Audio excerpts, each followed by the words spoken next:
4-Hour Workweek by Tim Ferriss. This book presents us with many great ways to stay more productive. Tim also gives many advice regarding traveling, having an office job and starting your own business. The author relates to two very important laws. Pareto's law, also known as 80-20 rule. According to this law, the majority of results come from a selected few efforts. This means that you could probably ignore 80% of your current customers and focus on that 20% who are the most important for your business. Getting every possible customer shouldn't be your priority unless you won't slave yourself to death. Parkinson's law says that the work expands so as to fill the time available for its completion. You could probably do all your job duties in less than 8 hours, right? If your boss would tell you tomorrow you can leave when you finish this project, you would probably finish everything much earlier.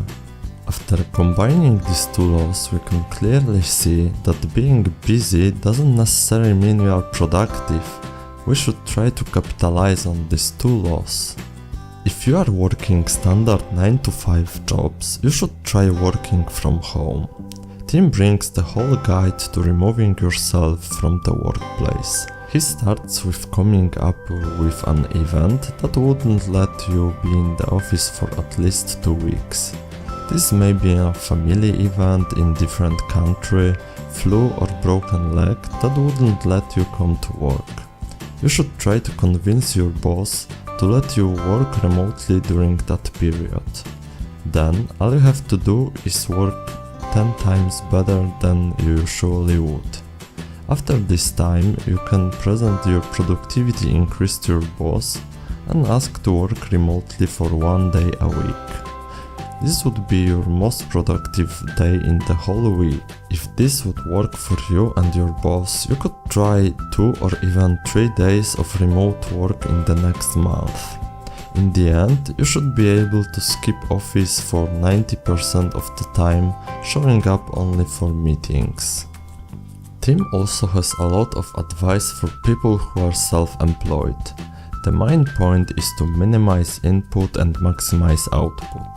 The first thing to do is eliminating parts of your work according to the Pareto rule. If something is not effective, stop doing it. If you can automate something, do it as soon as possible. If you can't eliminate or automate something, try outsourcing. This way you can trade control for freedom. You probably can find people passionate about things you hate doing. This book is also a great travel guide. Before we start with foreign countries, you need to understand the difference between relative income and absolute income. If person A earns $150,000 a year in the United States and person B earns $50,000 a year in Thailand, who is more wealthy? When you look at the absolute income, so purely monetary value, you see that the person A has 3 times more money.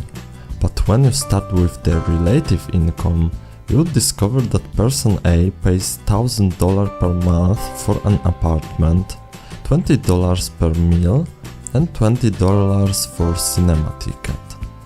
Person B pays $200 per month for the same size apartment, $2 per meal and $3 for cinema ticket, because Thailand is really cheap country to live in.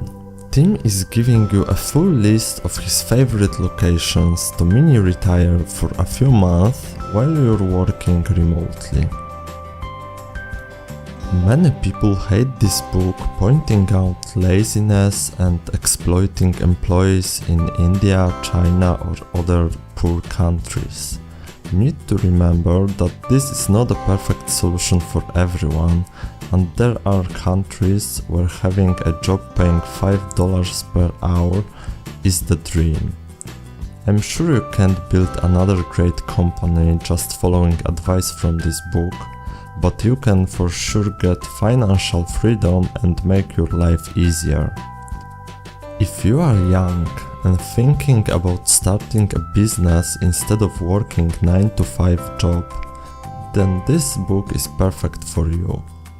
If you want to create the next Facebook, Amazon or Tesla, this book won't help you achieve success. Thanks for watching and subscribe for more book reviews.